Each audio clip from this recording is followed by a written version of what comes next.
2시 7분이고요. 2시 7분 기준에서 뭐 오늘 상당합니다. 주력주 쪽은 너무나 힘겨운 것에 반해서 비주력주 단기 공략주 기준에서는 뭐 무더기로 상한가가 나왔어요. 오늘 기준에 여러분들께 개장 초에도 보여드렸고 다시 한번 뭐 설정을 해드린 부분인데, 그 중에서 이제 가장 실질적으로 매수가 가장 잘 진행될 수 있었던 것이 어느 거죠? 아무래도 마크로젠이죠. 마크로젠은 개장 초에 굉장하게 강조를 드렸고 실질적으로 또 편입이 가능했고요. 그리고 EDGC 같은 경우에도 기준 거래량 설정이 됐고 편입이 충분히 가능한 기준이 됐고요. 넵지노믹스도 편입 가능했고 상한가인데 이 종목군들을 다 보여드릴 거예요. 보여드리고 기준점을 설정을 해서 말씀드리겠습니다. 일단 어찌됐든 현재 기준에서 녹록치 않아요. 그런데 이 종목군들을 먼저 기준점부터 잡아드리면 그 기준점이라는 게 뭐냐면 차익 실현에 대한 기준점이 되겠어요. 차익 실현에 대한 기준점. 지금 차익 실현을 안 하고 그대로 다 가져가겠다. 그렇다면은 내일 또 성공이 된다 할지라도 이 종목군들에서 차익 실현을 못하고 결국은 빠져나오지 못하고 결국은 뭐 이런 쪽에서 망가지고 만다라는 거죠. 그래서 조금 욕심도 나고 또 더 가져가면 더 수익 날 것 같고 그렇다 손 치더라도 어떻게 합니까? 현재 기준에서는 차익 실현 설정 부분을 일정 범위 가져가셔야 된다 이렇게 말씀을 드리겠습니다. 한번 놓고 보시죠. 오늘 기준에 실질 매매가 됐는지. 조금 전에 이제 올려드린 게 오늘 3월 9일 단기 공략주에서 6시 59분 7시 전에 올려드린 내용이고요. 거기 보면은 거래량 기준이 이렇게 9시 10분, 30분, 10시까지의 설정 범위가 나와 있습니다. 보겠습니다. 특히 이제 뭐 마크로젠이 오늘 상당히 대박이라고 표현할 수 있을 정도로 또 파미셀 기준에서도 소리새님께서 잘 오픈을 해주셔서 잘 들어갈 수 있었던 기준으로. 그럼 첫 번째 기준부터 보겠습니다.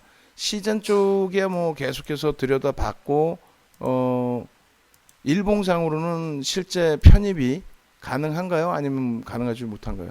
일봉상으로는 편입이 어렵죠.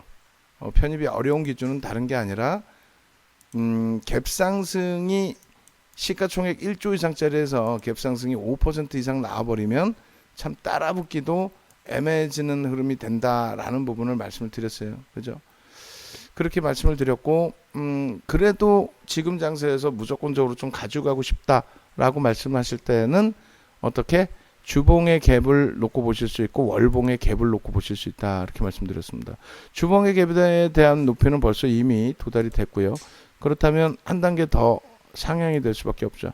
이렇게 되면은 두 번째 갭이 이제 발생되는 급진 갭에서 시즌의 목표 주가 설정 범위가 의미 있는 전저점 여기가 되고요. 첫 번째가 그 높이는 넘겼죠. 그렇기 때문에 두 번째의 범위를 설정할 때 의미 있는 역시 추가적인 전저점.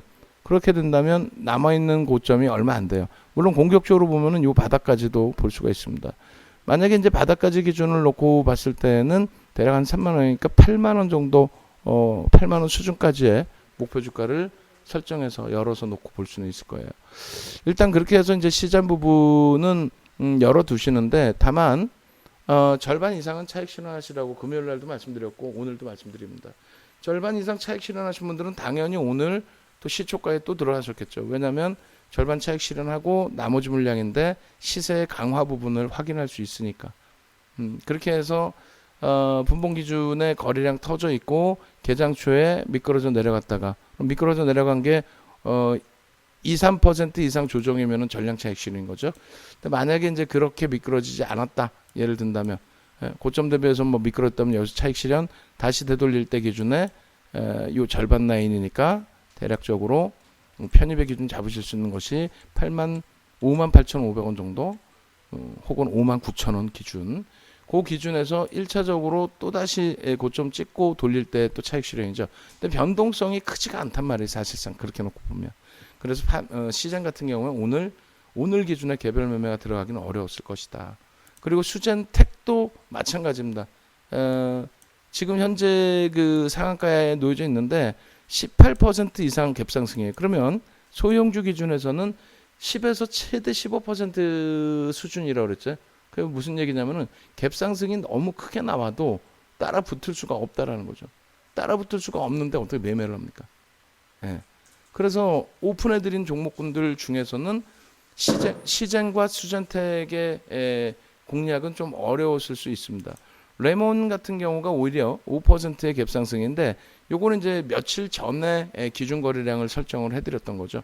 어찌됐건 며칠 전에 기준 거래량에서 개장 초에 레몬 같은 경우가 편입의 기준이 될 수 있었느냐라고 했을 때 순식간에 치고 올렸기 때문에 사실 이쪽도 편입 기준이 제대로 잘 설정되진 않았을 거예요. 어려웠을 겁니다. 그러면 가장 무난하게 편입될 수 있었던 것은 넵지노믹스 기준이 될 수가 있죠. 넵지노믹스 같은 경우에 개장 초에 개장 전에 이미 15% 등락 범위까지 형성이 되게 되면 그러면 따라붙기 벅차다.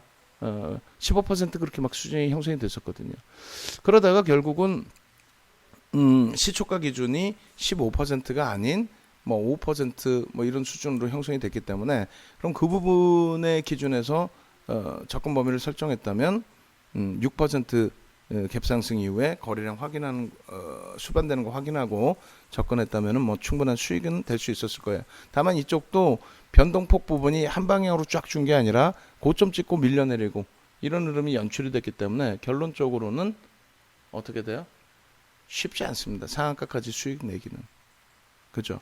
한 종목만 더 본다고 치면은 마크로젠입니다. 마크로젠 뭐 PCL도 있고 뭐 EDGC도 있고 엑세스바이오도 있고 뭐 5분봉으로 놓고 보면은 전부 이 종목군들이 미코까지 해서 전부 편입을 할 수 있는 그런 기준점에 놓여졌었던 종목이라고 다 볼 수가 있어요.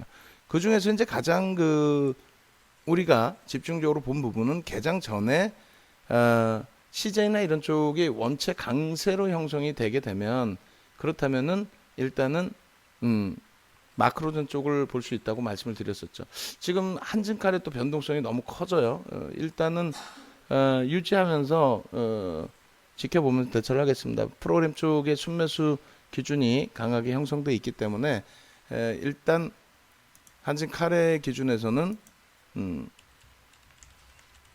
버겁지만 현재 기준에서 좀 변동성 부분이 월등하지는 않으니까 약보합 강보합 그 수준에서 이제 한 단계 좀 미끄러졌지만 프로그램 매수에서 추가적인 매수 강도 들어오고 있기 때문에 또 특정 창구의 매도 기조의 흐름이 아니기 때문에 일단은 과도하게 눌려져 있을 때 도지의 형상이죠. 지금은 어차피 일단은 멈춰 있겠습니다. 추가 편입도 안 하고 그렇다고 해서 정리 기준도 설정하지는 않겠습니다.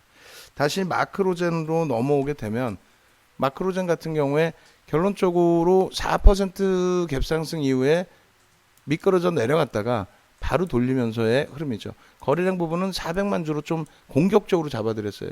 공격적으로 잡아드린 이유는 이 종목 같은 경우에 시장에서 금요일까지만 해도 아주 강한 소문이 나 있는 종목은 아니었단 말이죠.